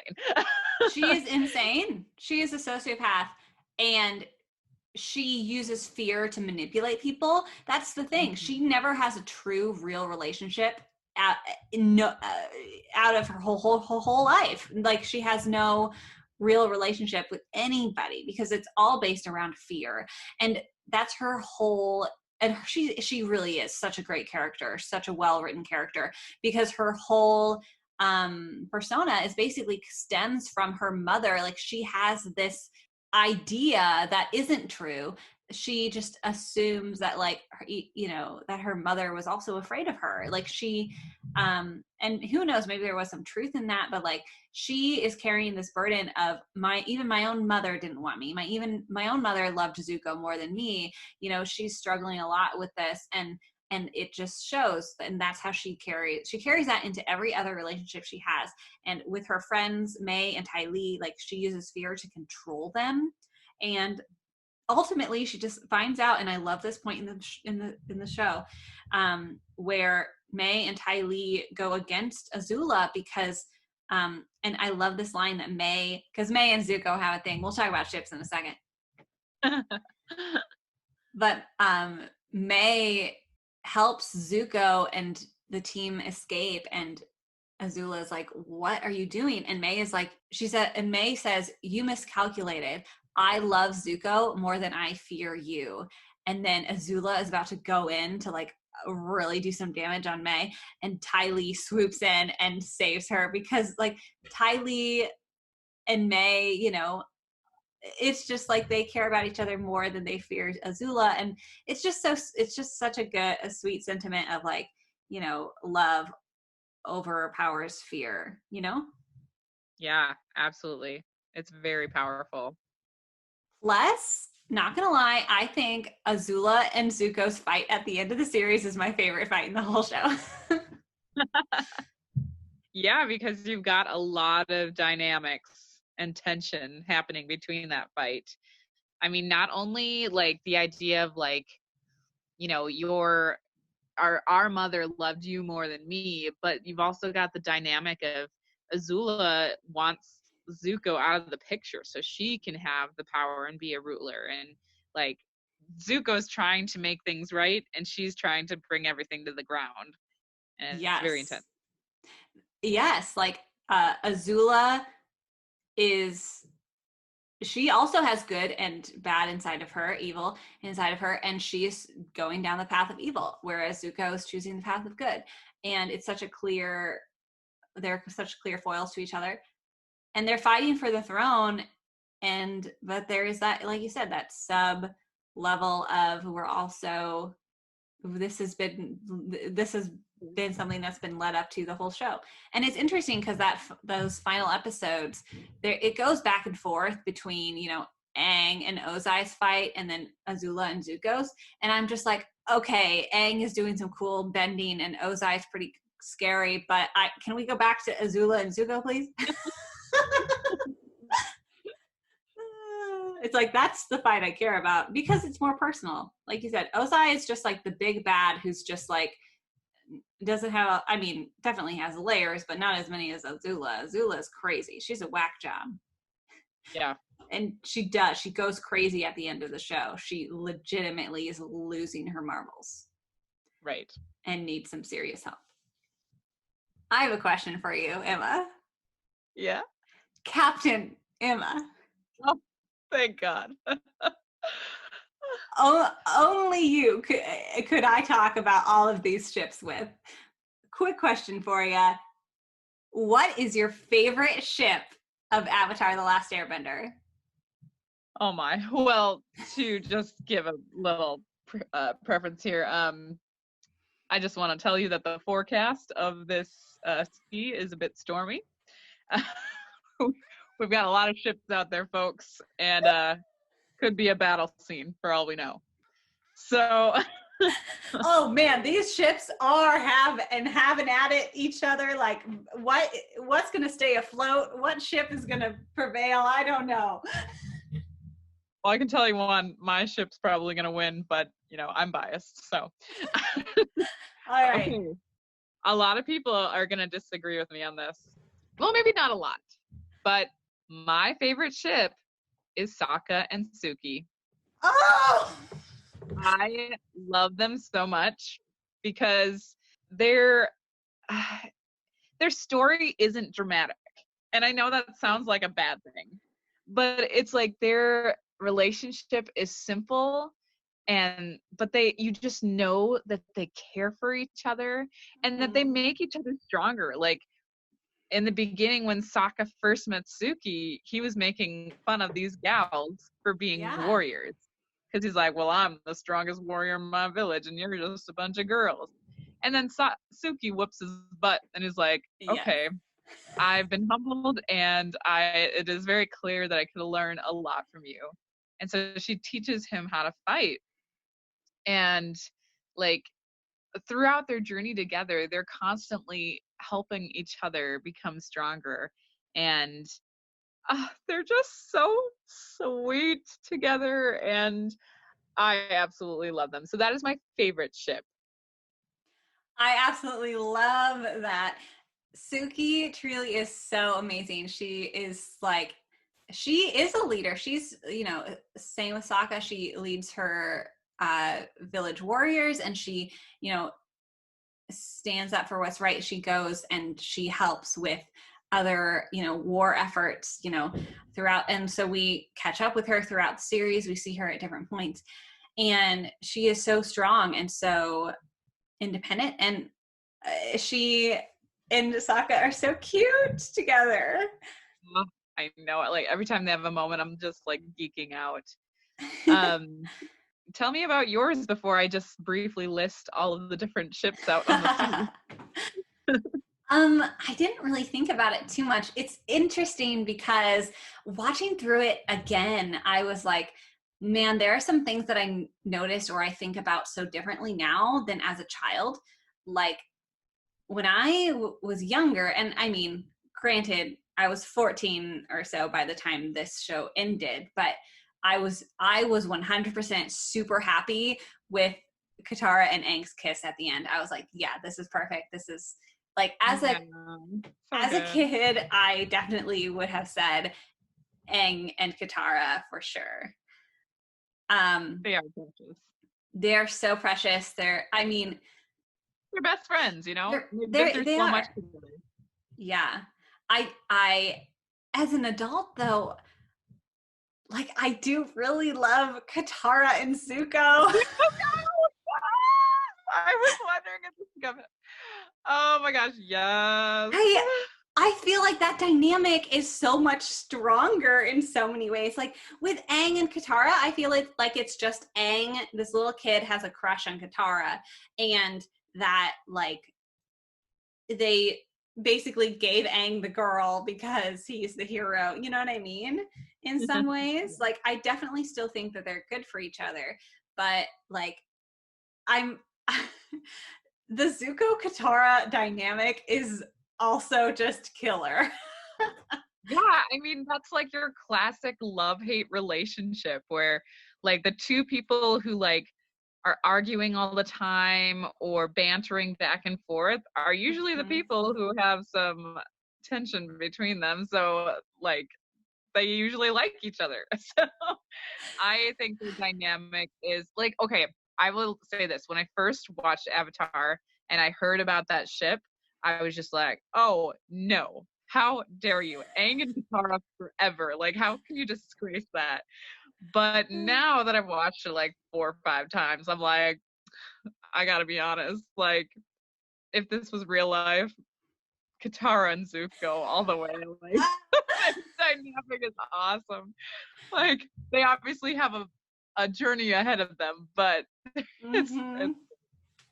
Yeah, it's one of those things where the show doesn't really delve into it at all, but they give just enough like screen time with the two of them that you're like, this could have worked really well, Like if the showrunners wanted to put it in that direction, they could have really easily because they just have such natural chemistry together that they didn't have to force it if they had wanted to do that. You know what I mean? They could have just opened that door and let the floodwaters fall and like it would have been great.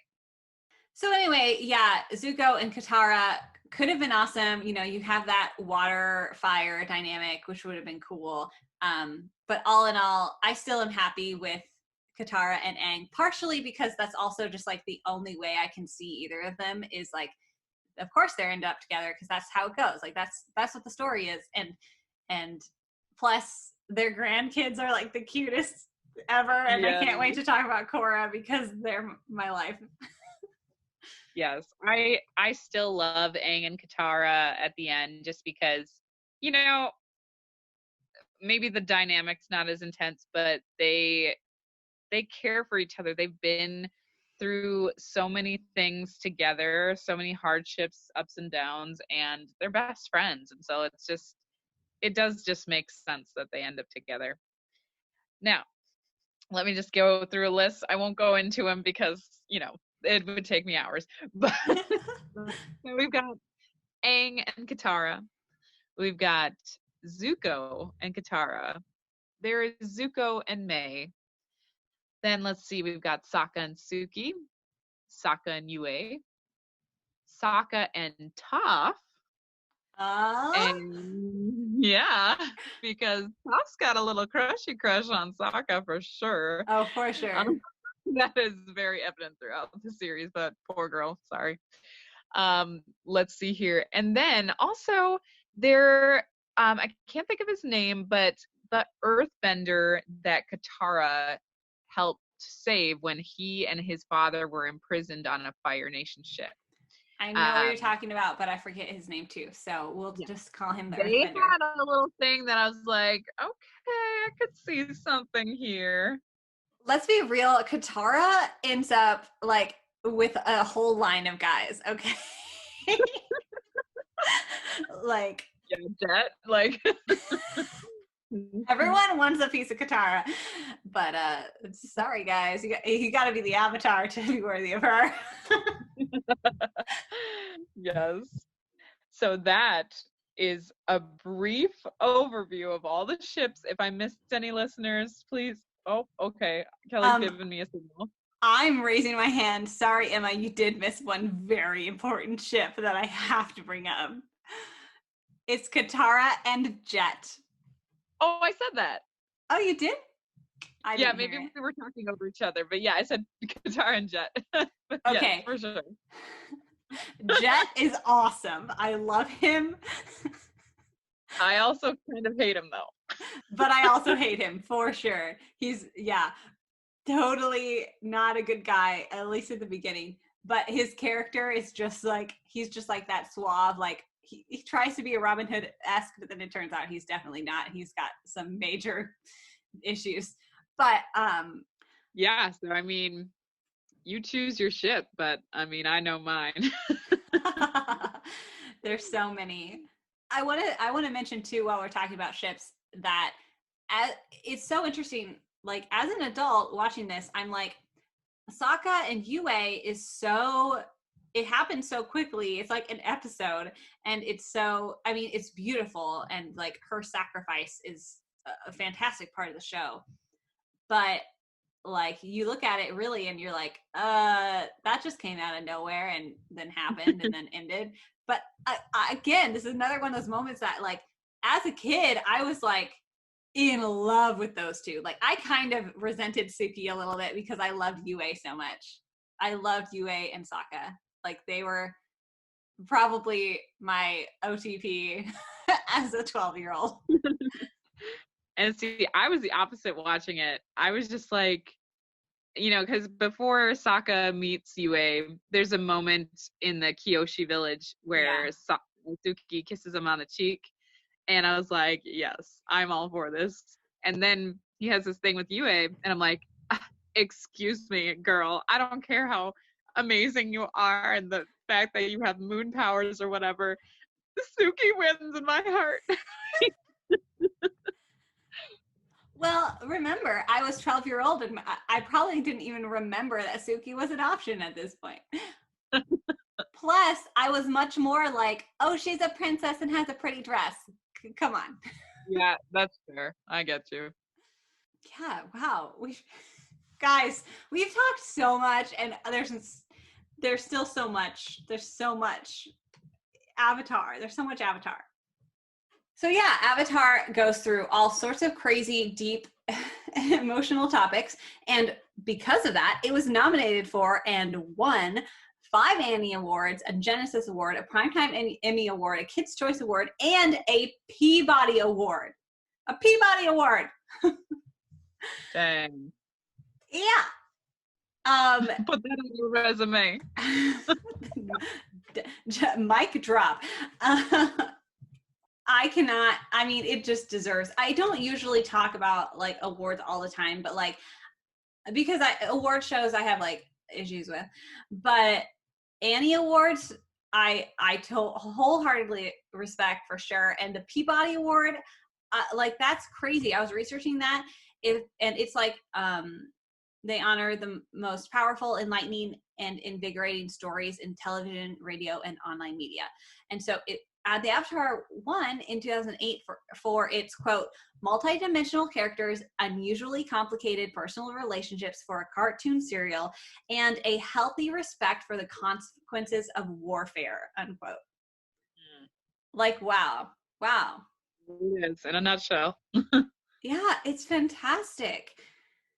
The creators were, of course, really inspired by like Harry Potter, Lord of the Rings type things, but their love of Japanese anime, of course, and their love of like kung fu cinema and all of those, and lots of Eastern philosophies as well, like all came and were big inspirations for the show and impacted the show. And you can really tell when you watch it, especially like it's just the visual style and humor style are very anime, and then they do delve into a lot of like Eastern philosophical concepts, and that's what Right, really, like with the balance of the world. right, balance within yourself, and all of those things. I also really love that they use a lot of inspiration from like real world places and peoples to like create the world of Avatar. So even like, of course, the people of the Earth Kingdom are like Chinese, and Fire Nation is like Japanese. The Water Tribes are like based on Inuit culture, and then the Air Nomads are like Tibetan monks type of style, both with the people and the places that they're at. And then each type of bending even has its own real world influence. So, and they use real actual movements from these martial arts in the animation. And they actually had martial artists come and teach the animators a lot of these moves so that they could really understand what was going on. So water bending is like Tai Chi, and focuses on alignment, body structure, breath, visualization. Hung Gar is inspiration for earth bending. It's very like firmly rooted stances and powerful strikes, and it's very like, you know, solid and like the earth. Northern Shaolin, I hope I'm pronouncing that right, uses strong arm and leg movements, and that is representative for fire bending. And Bagua, again, hopefully I'm pronouncing that right, uses lots of circular movements and quick directional changes, and that's used for the inspiration for airbending. So I thought that was super, super cool that they use these very specific martial arts. That's amazing. Oh, and also they even, for Toph herself, because she uses a very specific type of earth bending and has a unique fighting style because she's blind, they use a completely different martial arts for her. They focus on Chugar, Southern Praying Mantis style, apparently, which is very cool. Of course. And just like we said before, like this show, again, just goes into so many deep themes. And one of the central things that the creators wanted to focus on was that it is more important to be yourself than to fit into whatever role society has for you or whatever role other people place you in. So even though like Zuko and Aang, like their main arcs are about like accepting who they are and accepting they are accepting their responsibilities, but they're doing it in their own way. They're accepting their place in the world, but they're doing it without losing who they are, and you know, interacting with that, you know, quote unquote destiny with their own choices, you know. So yes, Zuko is destined to be the prince, but he is going to help, you know, end the war. And like Aang has to end the war. He doesn't have to do it by killing the Fire Lord. You know, they stay true to themselves, and that's really important. And the last thing I want to say is just that Avatar: The Last Airbender truly has been a huge part in shaping animation in the West, like in general. The ability to bring all these deeper themes and elements into Western animation is like just absolutely fantastic. And you can see even now like shows continuing to do that. And I think Avatar: The Last Airbender definitely has a very important place in that history of creating deeper content for the Western animation market. One very last, very important Avatar Last Airbender question for you, Emma. What element would you be if you were a bender? Oh, this one's easy. I am definitely a firebender. This ginger is on fire. Yeah, you are. I literally have red hair. Not that that's the point, but if you know me, I'm a little feisty, a little sassy. I like to march to my own drum, kind of thing. So I'm a firebender through and through, and I'm okay with that. Sometimes I think that's like saying I'm a Slytherin, in this realm, oh, I'm a firebender, like, oh, evil. But no, firebenders are great too. There's just misunderstanding in the world, right? And I just love watching all the fights with fire. It is just so beautiful to me. Absolutely. I totally agree. Like, you're very passionate and you're very driven. And I think those are two important firebending qualities to have. Yes, ma'am. You are also not alone. I did a poll on Instagram at Fanimated Podcast. And according to our listeners, fire was the most voted on element. So a lot of people agree with you and connect with fire. That's awesome. It is super awesome. Whereas me and my water tribe brethren are lacking in number. I definitely relate to water bending the most and water as an element the most, because I feel like I just I'm very like anti-conflict. Like, I'm the most opposite of earth that I could, and very not fire. It's like, it's more just like I can think about the things that I'm not. Like as much as I'd want to be air, like I'm not that carefree, you know? And I feel like water, the thing I say is that I feel like I will just conform to whatever container that I'm in, so I'm water in that respect, and very anti-conflict. And I like to think that I kind of go with flow through changes pretty easily and quickly. You're adaptable.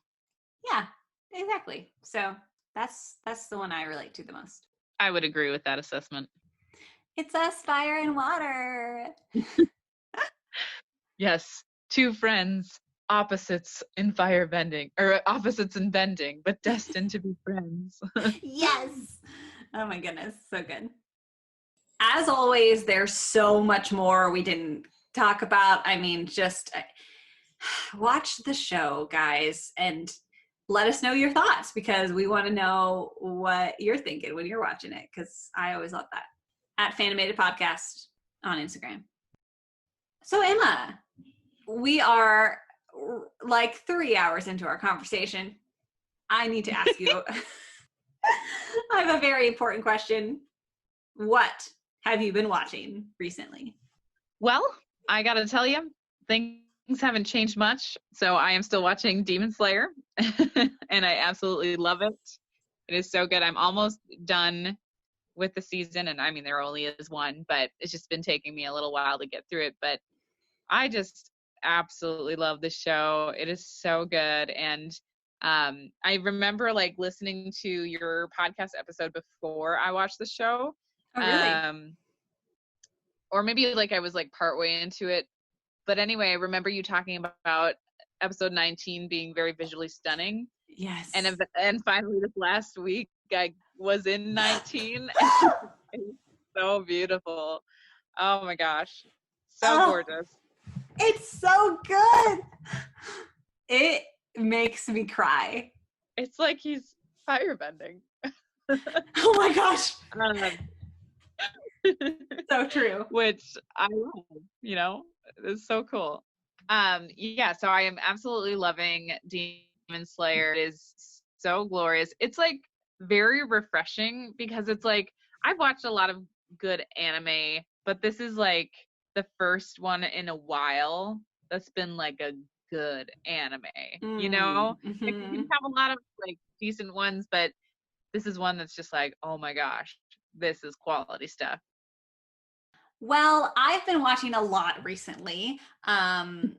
This spring has been the season of shoujo animation. So, Fruits Basket, Kaguya-sama, My Life as a Villainess, to name a few. I'm keeping up with those very romance rom-com anime. I'm like a little like surprised and also like so proud. Because normally I'm the rom-com gal. So I'm like, what is happening? I But I love know. Emma, you are rubbing off on me. I'm totally becoming a rom-com lover. And not that I necessarily wasn't before, but it was never the thing that I'd pick up, right? But now it's like, it's all I'm watching. yes. Except for, and this will on the totally opposite spectrum in my usual category here, I'm rewatching The Promised Neverland. Oh yeah, completely different. Completely I different. gotta I gotta go through that. That I started it, but I need to finish it. Oh, guys, The Promised Neverland. It's on my like top anime of the decade list, and it's a thriller. Okay, and that's like, I mean, I am becoming a thriller fanatic or something, but it is so brilliantly written. It is insane. This is the scariest stuff I've ever watched. Not because there are jump scares, not because there are giant monsters or fight scenes. It's scary because it's people against people. It is on the edge of your seat. Stakes are high. Everyone is watching everyone else. There is mysteries. There are mysteries everywhere. You don't know who to trust. It's so good. It's so phenomenal. Emma, I cannot believe you still haven't watched it. The main character's name is Emma and has red hair. She is you. Why have you not watched this show? Okay, but is she like my personality? This is a big factor. I think you guys share a lot of traits. Like, I think you guys are both very ambitious and very optimistic. I think she is more oblivious to love than you are.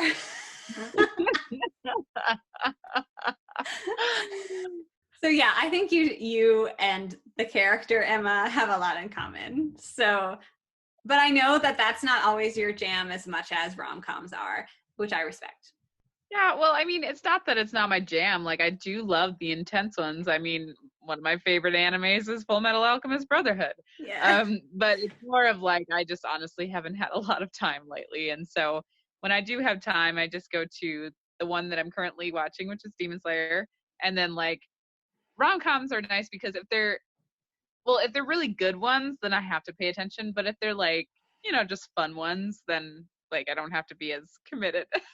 Oh, You know what I totally. I mean? totally get that. Because with this show, The Promised Neverland, you need to pay attention completely to every single thing. Right. It is not only is it written really well, like the manga author like knows what they're doing. Like it's so good, but directorially, like it is phenomenally like crafted. It just has you on the edge of your seat. There's so many POV angles and shots where you're like, what is this point of view from? What is this? And I recently watched a video that was like explaining a whole bunch of these point of view angles, camera shots, and it's like not only does it make the scene intense and scary and unsure, but this person even went through them and is like, these aren't just there to make like an atmosphere.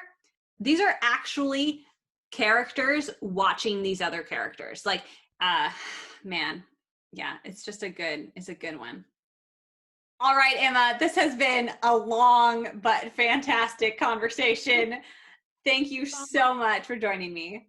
Yes, and thank you as always for having me. This was so much fun. I love Avatar, and I hope that our listeners enjoy this episode too.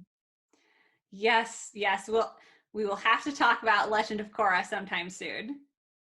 Yes. A whole different beast, that is. That is very true.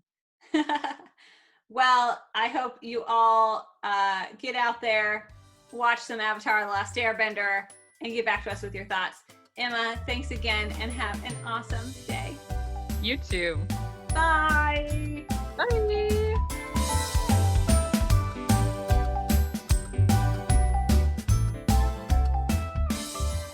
Thank you all so much for listening. Again, I can't thank you all enough for helping us get to 50 episodes, and I look forward to another 50 episodes in the future. If you'd like to support the podcast and vote for those upcoming topics, you can become a part of the Fanimated crew for only $1 a month over at patreon.com/Fanimated.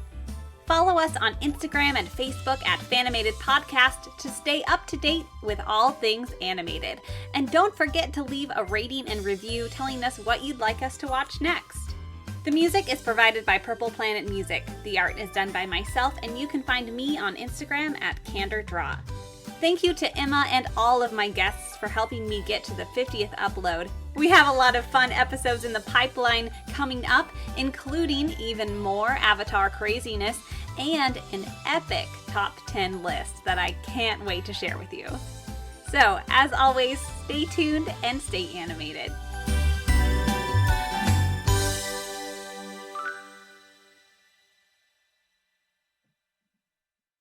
It does, absolutely. Yeah, sorry. Got the hiccups. That was so cute. Oh, Emma. just take a moment. It's okay. We can edit this out. Though it is super cute. Thanks. Kelly's got hiccups. I'm Fanimated. That's the perfect button.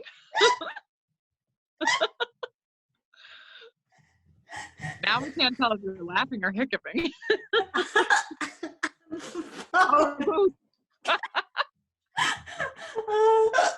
Oh gosh. Okay.